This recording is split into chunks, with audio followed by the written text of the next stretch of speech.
साधन से welcome to my channel. Finally मैं कतर पहुंच चुकी हूँ। जैसे कि आप लोग ये सब लाइटिंग वगैरह देख रहे होंगे, ये सारा कमाल महबूब का है। इस वक्त मैं महबूब के साथ हूँ क्योंकि मैं लाइटिंग के मामले में इतनी क्रिएटिव बिल्कुल नहीं हूँ। तो कतर से इंडिया जाना बहुत आसान था, लेकिन उतना ही डिफिकल्ट इंडिया से कतर आना है। मुझे कतर आने के लिए बड़े पापड़ बेलने पड़े सच में, क्योंकि जितनी जगह से भी हमें जो इन्फॉर्मेशन मिली थी कि ये करो वो सारी इन्फॉर्मेशन एंड में एयरपोर्ट पहुंच के गलत साबित हुई। तो इसलिए मैं ये वीडियो आप लोगों के साथ शेयर कर रही हूँ कि आप लोगों को मैं एकदम करेक्ट इन्फॉर्मेशन दे पाऊँ, और जब आप इंडिया से कतर आने के लिए एयरपोर्ट पे जाए तो जो डिफ़िकल्टीज मैंने फेस की वो आप लोग बिल्कुल फेस ना करें। तो फ्रेंड्स 29 के थे मेरे टिकट, लेकिन मैं कतर पहुंची हूँ 30 नवंबर को, क्योंकि 29 नवंबर को मुझे अपने मुंबई एयरपोर्ट से अपने घर वापस जाना पड़ा। क्यों?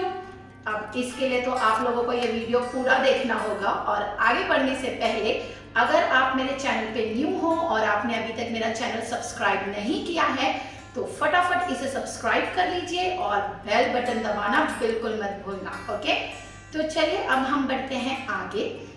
तो जैसे कि आप लोगों को पता है, मैंने 29 के मेरे टिकट थे। हम बड़े एक्साइटेड होके गए एयरपोर्ट पे, और एयरपोर्ट पे काफ़ी सोशल डिस्टेंस की वजह से और प्रिकॉशन की वजह से काफ़ी लंबी लाइन थी और हर चीज़ के लिए बड़ा टाइम लिया जा रहा था। तो इस वजह से मेरा नंबर जो था, मेरे आगे बस 2 बंदे ही खड़े थे, लेकिन फिर भी मेरा नंबर आया काफ़ी देर बाद, आधा पौने घंटे बाद मैं वहाँ खड़ी थी पूरा। और जब मेरा नंबर आया तब उन्होंने, वहाँ के स्टाफ ने चेक किए मेरे डॉक्यूमेंट्स, और तब मुझे पता चला कि मेरा जो आहिल है, आहिल के परमिट पे आप लोगों को कतर आने के लिए एक परमिट की ज़रूरत है, जिसे मैं आपको आगे एक्सप्लेन करूँगी। तो आहिल के परमिट पे लिखा था होम क्वारंटाइन, और मेरे और अरहान के परमिट पे लिखा था होटल क्वारंटाइन। तो हमने खाली अरहान और मेरा ही होटल का रिजर्वेशन करवाया था और आहिल का नहीं करवाया था, क्योंकि हमसे जहाँ तक मालूमात मिली थी कि अगर हम एक छोटे बच्चे का होम क्वारंटाइन है तो अगर मैं कतर एयरपोर्ट पे आके रिक्वेस्ट करूँगी तो हमें भी होम क्वारंटाइन मिल सकता है। तो हमने उसका रिजर्वेशन नहीं कराया, और सिर्फ इसी एक चीज़ के लिए मुझे वापस जाना पड़ा मेरे घर पे। ये कतर की तरफ से कोई प्रॉब्लम नहीं है कतर एयरपोर्ट पे, इसके लिए आपको कोई परेशानी नहीं होगी। लेकिन इंडियन एयरपोर्ट पे अगर आप क्वारंटाइन हैं होटल के लिए और आपका एक भी बच्चा होम क्वारंटाइन है और आपने उसका रिजर्वेशन नहीं कराया है, तो फौरन ही आपको घर पे जाना पड़ सकता है। और अगर वो बोलेंगे कि आप फटाफट आपके बच्चे का रिजर्वेशन करा लो, तो उसके लिए आपको टाइम चाहिए ना। मुझे ये चीज़ पता चली 2:45 बजे। उन्होंने मुझे जस्ट 15 मिनट दिया मेरे बच्चे का रिजर्वेशन कराने के लिए। अब 15 मिनट में सुबह के 3 बजे, 2:45 बजे, ज़रा बताइए उसका रिजर्वेशन कैसे होगा? डेफिनेटली वो नहीं हुआ। उन्होंने जो काउंटर था, चेक इन काउंटर लगेज का, वो बंद कर दिया। और वहाँ पे मैं एक स्पेशल केस के तौर पे नहीं थी। वहाँ पे बहुत फैमिलीज थी, बहुत सारी, जिनके पास सेम सिचुएशन थी। एक तो बेचारी लेडी थी, मुझे याद है, उनके साथ 2 साल की बच्ची थी उनका कोविड का टेस्ट जो कराया था वो 12 बजे से पहले तक का 2 दिन हुआ था, उनका 48 आवर्स हुआ था। 12 बजे के बाद लगते ही 3rd डे चालू हो गया। उसकी वजह से भी वो लेडी को वापस जाना पड़ा कि आपको कोविड टेस्ट वापस कराना पड़ेगा। तो प्लीज़ ये सारी चीज़ों का आप ज़रूर ध्यान दें, वरना आप लोगों को बहुत प्रॉब्लम फेस करनी होगी। तो फाइनली मैं वापस मेरे घर पे गई और हमने निकाले नेक्स्ट डे के टिकट, और आहिर का भी इस बार हमने रिजर्वेशन करवाया। तो अब मैं आप लोगों को बताती हूँ कि मैं जब एयरपोर्ट पे गई तो क्या क्या हुआ, और कतर आने के लिए आप लोगों को कौन कौन से चीज़ की ज़रूरत पड़ेगी, कौन कौन से डॉक्यूमेंट्स की आप लोगों को रिक्वायरमेंट पड़ेगी। तो चलिए फिर शुरू करते हैं हमारी आगे की जर्नी। ओके फ्रेंड्स, तो अब मैं आप लोगों को स्टेप बाय स्टेप बताती हूँ कि इंडिया से कतर आने के लिए आप लोगों को क्या क्या चीज़ों की ज़रूरत होगी और क्या क्या करना होगा, ताकि जब आप एयरपोर्ट पहुंचे तो आप मेरी तरह बिल्कुल परेशान ना हो और कंफ्यूज भी ना हो। तो कतर आने के लिए जो सबसे पहली चीज आप लोगों को करनी होगी वो है परमिट के लिए अप्लाई। ये जो परमिट है आप लोग इसके लिए अप्लाई कर सकते हैं कतर पोर्टल पे। इसका लिंक मैंने डिस्क्रिप्शन बॉक्स में डाल दिया है, वहां से चेक कर लीजिए। जब आपने परमिट के लिए अप्लाई कर देंगे और वो परमिट जब आपके पास आएगा तो उसी पे आपको होम क्वारंटाइन या होटल क्वारंटाइन मेंशन होगा। यानी अगर आप होम क्वारंटाइन के लिए चुने गए हैं, यानी उस पर अगर मेंशन है होम क्वारंटाइन, तो कोई प्रॉब्लम नहीं है, आप आराम से आकर आपके घर पे क्वारंटाइन हो सकते हैं। और अगर आपके परमिट पे होटल क्वारंटाइन लिखा हुआ है तो आप लोगों को रिजर्वेशन कराना होगा होटल में। अब वो आप लोग कहाँ से कर सकते हैं, वो आप लोगों को करना होगा डिस्कवर कतर के थ्रू। इसका लिंक भी मैंने डिस्क्रिप्शन बॉक्स में डाल दिया है, वो भी आप चेक कर सकते हैं। तो ये दो चीजें बहुत इंपॉर्टेंट है जिसे आप लोगों को ध्यान में रखना है। अब थर्ड पॉइंट जो मेरे साथ हुआ, जिसकी वजह से मुझे घर पे रिटर्न जाना पड़ा। अगर आप ट्रैवल कर रहे हैं आपके बच्चों के साथ या पूरी फैमिली के साथ, जिसमें से आपके किसी भी एक या दो मेंबर का होम क्वारंटाइन लिख के आया है, यानी कि आपके बच्चों का और आपका होटल क्वारंटाइन लिख के आया है, तो प्लीज आप अपने बच्चों का भी होटल का रिजर्वेशन जरूर कराएं, वरना वो एक रिजर्वेशन के चक्कर में आपका बहुत ज्यादा नुकसान हो जाएगा। क्योंकि मैं जब घर पे गई, हम नेक्स्ट डे का टिकट निकाले और जो भी टिकट का डिफरेंस आया वो हमें पे करना पड़ा, और टिकट का डिफरेंस बहुत अच्छा खासा था, जो मैं आप लोगों को बिल्कुल बताना नहीं चाहती हूँ अमाउंट। तो इस वजह से प्लीज रिजर्वेशन साथ में करवाइए अपने बच्चों का भी, तो आप लोगों को कोई परेशानी नहीं होगी। ओके, तो अब आपका परमिट हो गया, आपका होटल का रिजर्वेशन हो गया, अब बारी आती है आपके टिकट की। पर एक चीज जरूर याद रखिए, जब आप परमिट निकालेंगे तो उसकी वैलिडिटी बस 1 मंथ की होती है, तो आपको 1 मंथ के अंदर ही कतर आना है, वरना जो उसकी वैलिडिटी खत्म होने के बाद आपको फिर से परमिट के लिए अप्लाई करना होगा। ओके, और हाँ एक बात और, 29 नवंबर से कुछ रूल्स चेंज हुए हैं परमिट को लेके, तो उसकी भी डिटेल्स और लिंक मैं डिस्क्रिप्शन बॉक्स में डाल दूंगी, आप प्लीज वो भी जरूर पढ़िए, ताकि आप लोग का और थोड़ा जो कंफ्यूजन रहे या थोड़ी प्रॉब्लम रहे वो सॉल्व हो जाए। ओके, तो अब बारी आती है टिकट की। जैसे ही आप टिकट निकाल लेंगे तो याद रखिए 48 आवर्स पहले आपको कराना होगा आपका कोविड टेस्ट, यानी टेस्ट की जो रिपोर्ट आएगी वो आपकी 48 आवर्स पुरानी होनी चाहिए या उसके अंडर की होनी चाहिए।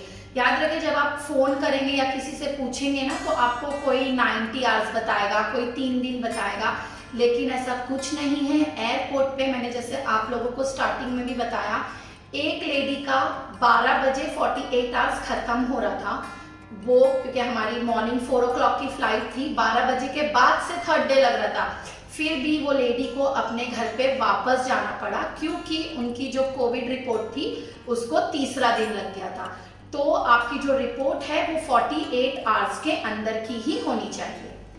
और हाँ, ये जो टेस्ट है आप कोई भी नॉर्मल लेबोरेटरी से नहीं करा सकते, आपको ICMR जो रजिस्टर्ड लेबोरेटरी है उसी से ही आपको कोविड टेस्ट कराना होगा। इसमें बहुत फैसिलिटीज है, आपका जो टेस्ट है वो घर पे भी हो जाता है, वो घर पे भी विजिट करते हैं। मैंने मेरा जो टेस्ट था वो घर पे ही करवाया था, और चार्जेस भी अफोर्डेबल है, ज़्यादा एक्सपेंसिव नहीं है। और इसकी जो लिंक है वो भी मैंने डिस्क्रिप्शन बॉक्स में डाल दी है, तो इसे भी आप चेक कर लीजिए। इतने सारे प्रोसेस कंप्लीट करके फाइनली हम पहुँचे नेक्स्ट डे मुंबई एयरपोर्ट। और जैसे ही आप मुंबई एयरपोर्ट के अंदर एंट्री करेंगे, वहाँ आपको दिखेगा कतर एयरवेज का डेस्क, वहाँ आपको दिया जाएगा एक फॉर्म। ये देखिए, ये फॉर्म कुछ और नहीं बस एक हेल्थ असेसमेंट फॉर्म है जो आपको कतर पोर्टल पे भी फिल करना होगा।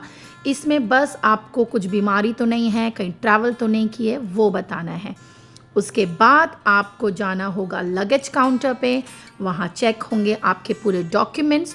अगर आपके डॉक्यूमेंट्स पूरे प्रॉपर हैं, यानी कि आपका परमिट, आपका कोविड टेस्ट रिपोर्ट, आपका रिजर्वेशन, तो आपका चेक इन होने के बाद, इमिग्रेशन होने के बाद आप जाएंगे कतर एयरवेज के गेट पे वेट करने के बाद आपको वहाँ के जो स्टाफ मेंबर्स हैं वो आपको प्रोवाइड करेंगे फेस शील्ड। ये देखिए, ये है बड़ों के लिए फेस शील्ड और ये है बच्चों के लिए फेस शील्ड। हम सब फेस शील्ड पहनकर हो गए थे रेडी और अब हमें जाना था प्लेन के अंदर। लेकिन अगर आपकी मिडल सीट है तो आपको पहनना होगा पीपी किट। ये देखिए, ये रहा मेरा पीपी किट जिसे मैंने पहनना शुरू किया और ये मेरा फर्स्ट एक्सपीरियंस था। तो मैं ये पीपी किट गलत पहन रही थी, तो वहाँ के एक स्टाफ मेंबर ने आके मेरी हेल्प की और मुझे बताया कि मुझे इसे कैसे पहनना होगा। तो मैंने उनके इंस्ट्रक्शन के अकॉर्डिंग इसे फटाफट पहनना शुरू किया।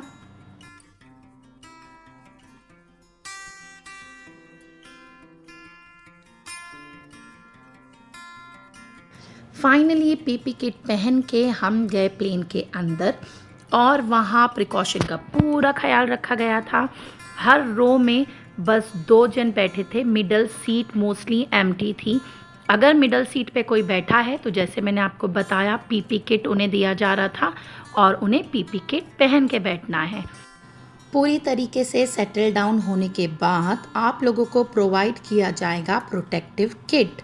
ये देखिए, हर एक को प्रोटेक्टिव किट दिया गया जिससे प्रिकॉशन और अच्छी तरीके से हो पाए और हर बच्चे को दिया गया साथ में एक टॉय जिससे बच्चों का टाइम बहुत अच्छे से पास हो गया। और ये हमने किया टेक ऑफ मुंबई टू दोहा के लिए। अब वहाँ के स्टाफ मेंबर्स ने मुझे कहा क्योंकि मैं फैमिली के साथ बैठी हूँ तो अगर मैं अनकंफर्टेबल फील कर रही हूँ तो हम पीपी किट निकाल सकते हैं, इसलिए मैंने पीपी किट निकाल दिया। अब बारी आती है खाने की। जब उन्होंने खाना सर्व करना शुरू किया तो खाना बहुत ही टेस्टी था क्योंकि खाने में बहुत टेस्टी आइटम थे। ये देखिए, ये था हमारा खाना जिसमें चीज़ omelette, potato chips, chicken sausage, tomato, fruit salad और साथ में था स्ट्रॉबेरी फ्लेवर का योगर्ट। और बच्चों के लिए हमने लिया था मैंगो जूस और मैंने अपने लिए लिया था पेप्सी। तो ये टेस्टी खाना खाने के बाद हम सब सो गए थे और जैसे ही उठे हम पहुंच गए थे दोहा। यस, नाइट फ्लाइट का यही फ़ायदा है, आप आराम से पहुंच जाते हैं अपने डेस्टिनेशन पे और आपको टाइम का पता भी नहीं चलता।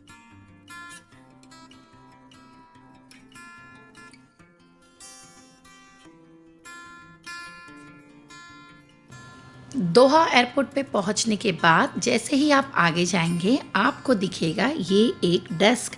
यहाँ पे आपको शो करना होगा आपका ऐतराज़ ऐप। अगर आपके पास नहीं है तो आपको डाउनलोड करना होगा और जिनके पास सिम कार्ड नहीं था उन्हें सिम कार्ड भी प्रोवाइड किया जा रहा था।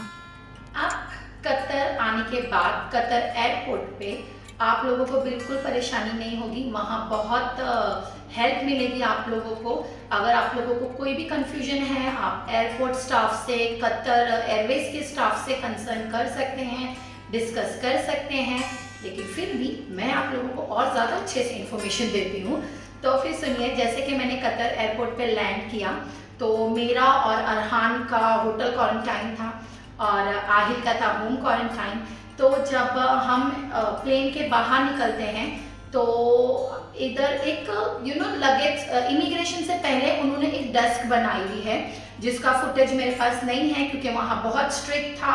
हम बिल्कुल रिकॉर्डिंग वहाँ नहीं कर सकते, ऑलमोस्ट फ़ोन यूज़ नहीं कर सकते।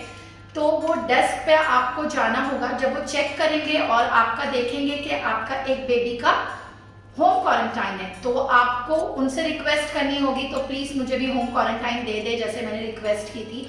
तो वो आप लोगों को भेजेंगे एक मेडिकल टीम के पास। वहाँ उनके एग्जैक्ट सामने राइट हैंड साइड पे एक 4-5 डेस्क रखी हुई हैं जहाँ मेडिकल टीम एक बैठी हुई है। वो आप लोगों से पूछेंगे कि क्या हुआ, आप लोगों को होम क्वारंटाइन क्यों चाहिए। तो मैंने यही रीज़न बताया था कि मेरा बेबी छोटा है, वो 3 साल का है और वो होटल में नहीं रह पाएगा अकेले 7 दिन तक, मतलब एक ही रूम में हम लोग 3 जन। तो उन्होंने ज़्यादा डिस्कशन नहीं किया। मैंने जैसे कि कहा वो बहुत हेल्पफुल है काफ़ी लोगों को वो होटल से होम क्वारंटाइन करके दे रहे थे। फिर उसके बाद वो आपको देंगे एक फॉर्म जिसे आपको वहाँ साइन कराना है और वो मार के देंगे उस पर एक स्टैम्प। अब ये फॉर्म जो है ये बहुत इंपॉर्टेंट फॉर्म है। ये रही उसकी इमेज, ठीक है।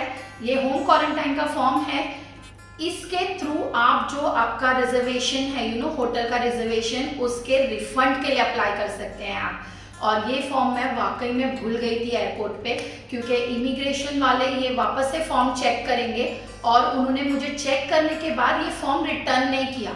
इसकी एक कॉपी भी वो आपको देते हैं, लेकिन उन्होंने मुझे कॉपी भी रिटर्न नहीं की और मैंने मांगी नहीं, क्योंकि मुझे पता नहीं था कि ये फॉर्म इतना इम्पॉर्टेंट है। तो प्लीज़ आप याद रखिए, अगर आप होटल क्वारंटाइन से होम क्वारंटाइन एयरपोर्ट पे करवा रहे हैं तो ये फॉर्म आप लोगों को बहुत संभाल के रखना होगा, वरना आप लोगों का होटल का जो रिफंड है वो नहीं मिलेगा, क्योंकि उन्हें ये फॉर्म आपको मेल करना होगा। विदाउट मेल वो कुछ नहीं करेंगे, ना एयरपोर्ट पे कुछ होगा ना होटल में कुछ होगा, और आप सिर्फ मेल करते रह जाएंगे। खैर फाइनली मुझे ये फॉर्म मिल गया था। मुझे जो एयरपोर्ट है कतर एयरपोर्ट स्टाफ ने बहुत हेल्प की, बेचारों ने कॉल कर करके कहाँ से मुझे उसका जो सॉफ्ट कॉपी था वो मेल किया और फाइनली मैं रिफंड के लिए अप्लाई भी कर पाई। तो याद रखिए ये फॉर्म बहुत ज़्यादा इम्पॉर्टेंट है। अब जैसे ही आपके पास ये होम क्वारंटाइन का फॉर्म आ जाएगा जिस पे साइन हो चुकी होगी, स्टैम्प हो चुका होगा, उसके बाद आपको जाना होगा अल महा सर्विस में, जो वही डेस्क के पीछे है, और वहाँ होगा वापस से आपका कोविड टेस्ट, जिसकी रिपोर्ट आप लोगों को 24 आवर्स के अंदर ही आपके फ़ोन पे बाय मैसेज या बाय मेल मिल जाएगी। तो अब आपका कोविड टेस्ट भी हो गया है, आपको होम क्वारंटाइन के लिए फॉर्म भी मिल गया है। याद रखिए फॉर्म की कॉपी लेना बिल्कुल मत भूलना, ओके, वो बहुत ज़रूरी है। होम क्वारंटाइन का फॉर्म मिलने के बाद हम जा सकते हैं लगेज के लिए, और लगेज कलेक्ट करने के बाद हम जा सकते हैं एग्ज़िट की तरफ और जा सकते हैं अपने घर पे। ये देखिए, ये मैं निकल गई एयरपोर्ट से बाहर और हमें रिसीव करने आए थे महबूब, जिन्हें देख के बच्चे इतने खुश हुए, और वो भी बहुत खुश हुए क्योंकि फाइनली मुझे होम क्वारंटाइन मिला था और मैं जा रही थी घर पे, ना कि होटल में। ओके फ्रेंड्स, तो मैं अपने घर पे पहुंच चुकी हूँ और मुझे किया गया है 7 डेज के लिए होम क्वारंटाइन। ये वीडियो आप तक पहुंचने तक शायद मेरे क्वारंटाइन के 2-3 दिन हो भी चुके रहेंगे। तो याद रखिए, जब आप घर पे पहुंचते हैं तब तक आपका जो ऐतराज ऐप है वो आपको ग्रीन ही शो करेगा। उसका कलर चेंज होगा आपकी रिपोर्ट आने के बाद। जब आपकी रिपोर्ट आ जाएगी तो उसका कलर चेंज होके हो जाएगा येलो। इसका मतलब है क्वारंटाइन। ओके, तो आप वो देख के बिल्कुल भी ये मत सोचना कि अरे ग्रीन है, वाओ कोई टेंशन नहीं है, नहीं, उसका कलर चेंज होगा लेकिन रिपोर्ट आने के बाद। और एक चीज, आपका एयरपोर्ट पे तो कोविड टेस्ट हो गया है, लेकिन जब आपका ये जो क्वारंटाइन पीरियड है ये फिनिश होगा, मतलब 5 to 6 डेज कंप्लीट होंगे, आपको आपके नज़दीक में जो भी हेल्थ सेंटर है वहाँ जाके आपको आपका कोविड टेस्ट फिर से रिपीट कराना होगा। ओके फ्रेंड्स, तो ये था मेरा एक्सपीरियंस इंडिया टू कतर का, जो मैंने आप लोगों के साथ शेयर किया। होप ये वीडियो आप लोगों को बहुत यूजफुल लगा होगा, आप लोगों के बहुत काम आए, आप लोगों के कंफ्यूजन इससे दूर हो। और अगर आप लोगों को ये वीडियो ज़रा भी यूजफुल लगा हो और अगर पसंद आया हो तो इसे लाइक करना बिल्कुल ना भूलें। इसे लाइक करें, इसे शेयर करें, ताकि ये इन्फॉर्मेशन और लोगों को भी मिले और उनके काम में आए। और मेरे चैनल को सब्सक्राइब करना भी बिल्कुल ना भूलें। अपने फ्रेंड्स और रिलेटिव्स को भी ज़रूर बोलें इसे सब्सक्राइब करने के लिए। बाकी इंशाल्लाह मैं आप लोगों से मिलूंगी अपने नेक्स्ट वीडियो में। तब तक के लिए अल्लाह हाफिज़, बाय बाय।